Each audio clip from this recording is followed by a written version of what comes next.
Have you ever woken up one morning and discovered that the life you've been pouring yourself into, your ambitions, your goals, even your identity, no longer holds meaning? You peer into the mirror and ask, who am I without this narrative? Nietzsche called this the death of the ego, the great unmasking. He warned, one must pay dearly for immortality. One has to die several times while one is still alive.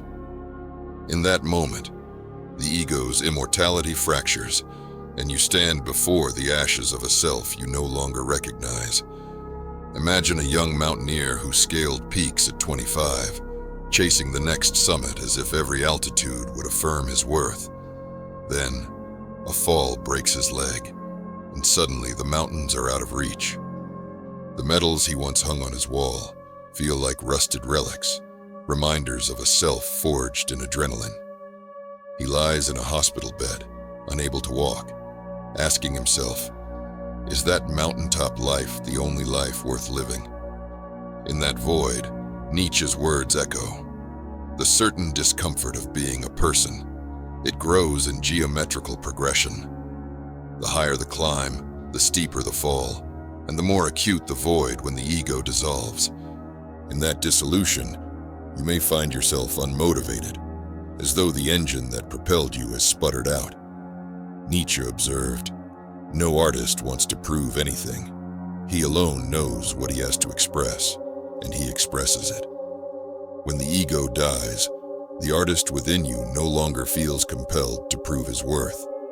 Instead, you must discover what you genuinely need to express beyond the applause of an audience or the tally of achievements.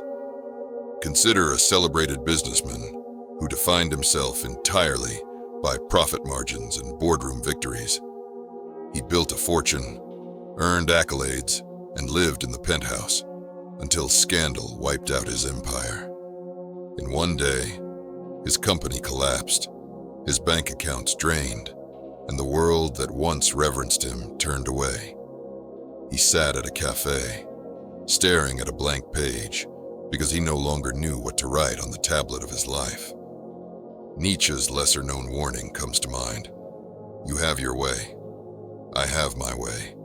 As for the right way, it does not exist. The businessman realized there is no right way to live if the way you chose was your ego's fantasy. He must now chart a new course, not dictated by markets or prestige, but by the silent whisper of a self that survived the collapse. In that abyss, you wrestle with sense of purposelessness. You may feel that motivation has fled, because every goal you once pursued was tethered to an ego that no longer exists. Nietzsche told us, every deep thinker is more afraid of being understood than of being misunderstood. The fear of truly understanding your own abyss can be paralyzing. You'd rather cling to a half-truth than confront the rawness of an empty self. Yet in that fear lies the first spark of rebirth.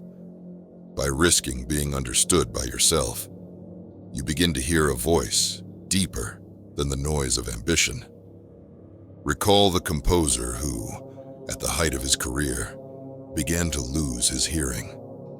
Each symphony he wrote felt like a message trapped in a bottle that could no longer be heard.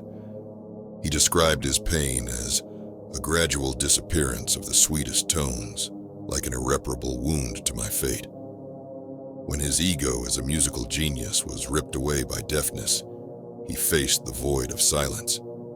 In that void, he composed a final work that transcended notes and became a testament to the human spirit. Nietzsche saw this as the phoenix moment. Through suffering and ego death, a creative force makes us stronger in an entirely new way. Often, after the ego collapses, you find yourself asking, why bother? The recognition that everything you believed in was constructed by the ego can lead to nihilism. Nietzsche anticipated this. If you gaze long into an abyss, the abyss gazes also into you. The abyss of meaninglessness stares back, tempting you to surrender. But he also insisted, that from that abyss, one must forge new values. The void is not the end. It is the raw clay from which a new self can be sculpted. Picture a teacher who defined himself by the strength of his classroom presence.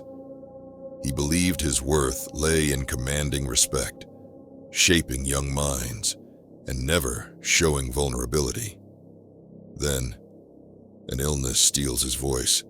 He can no longer lecture. His words fall silent. Empty classrooms mock him, and he wonders if he has any left to give. In that moment, he confronts his own projection. He saw teaching as his sole identity, without acknowledging his capacity for empathy and listening. Nietzsche would say the illness forced him to die as a teacher before he could be reborn as a mentor who truly listens. Over time, he learns to guide students not with his voice, but with his presence, rediscovering motivation in the quiet act of bearing witness. After the ego's death, you might drift without direction. A celebrated novelist who once sold millions of copies may find his newest manuscript gathering dust. The characters he once brought to life now seem hollow. He sits at his desk, pen hovering, because the persona of successful writer has evaporated. In that stillness, Nietzsche offers a guiding phrase. In individuals, insanity is rare, but in groups, parties, nations, and epochs, it is the rule. He means that your sense of normalcy, your belonging to a group or a role, can mask the insanity of living without authentic purpose. When you lose that mask, you stand alone, and only then can you see your true reflection. That novelist must now confront his shadow, the envy he felt when peers continued to publish, the guilt he carried for choosing art over stability, the fear that his voice no longer mattered. Nietzsche urged, the man of knowledge must be able not only to love his enemies, but also to hate his friends. In other words, to see who you truly are, you must not only accept the good in yourself, but also acknowledge the ways close relationships have shaped and perhaps limited you. By recognizing how he envied fellow authors and resented his circle for not understanding his new vision, he integrates those shadow elements. Slowly, his pen stirs again, not to recreate past successes, but to explore uncharted facets of the human condition. When your ego dies, the motivations you once clung to, status, approval, comfort, fall away. You discover that those were never real motivations, but mere echoes of societal scripts. Nietzsche wrote, "One must still have chaos in oneself to give birth to a dancing star." That chaos is the turmoil you feel when everything slips away. If you welcome that chaos, you give birth to a dancing star, to a drive that emerges not from external validation, but from the depths of your own unique being. Consider a veteran who defined himself as the protector, the stoic warrior. He returned from service and expected the world to honor him. When he encountered indifference, his sense of purpose cratered. The medals on his chest felt meaningless without a mission. He fell into a deep valley of despair, convinced that I have nothing left to live for. In that darkness, he encountered Nietzsche's paradox. The advantage of a bad memory is that one enjoys several times the same good things for the first time. He realized that if he could forget his former identity, he might rediscover new joys and purposes. He volunteered to teach combat veterans trauma therapy, using his own shadow, his haunted memories, to guide others. In that rebirth, his motivation was not glory or recognition, but the simple act of service, born from the ruins of his former self. When the ego dissolves, relationships can fray. A father who defined himself by being the provider might lose his job and feel worthless in his own home. His children, used to his confident presence, now see him drifting, unsure. In that moment, He could cling to shame and withdraw, or he could heed Nietzsche's insight. You have your way. I have my way. As for the right way, it does not exist. He learns there is no singular right way to be a father.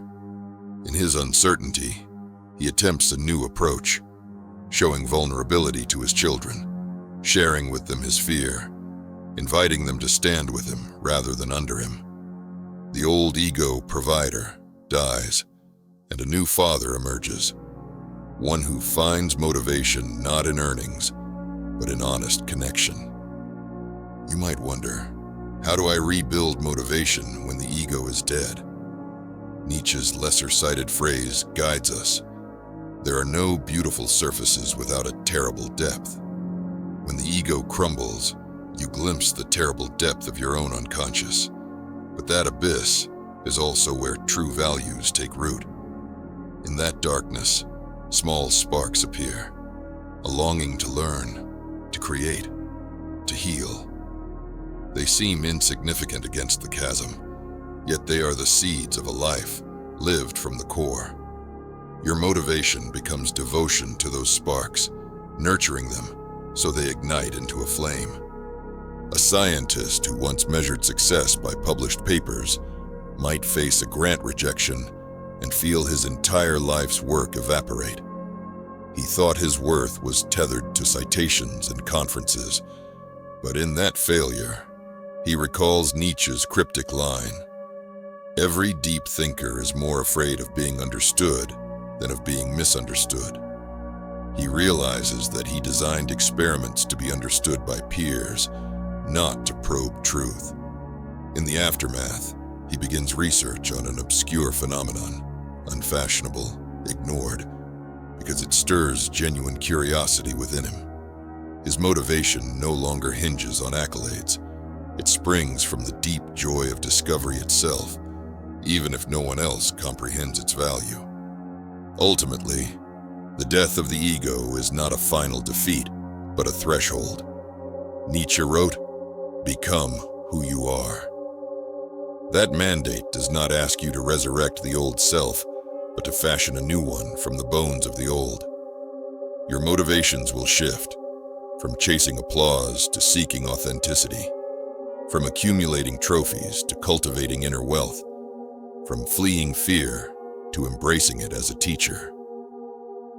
When you wake tomorrow and feel the weight of the void, remember, your ego is dying so that your truest self can be born.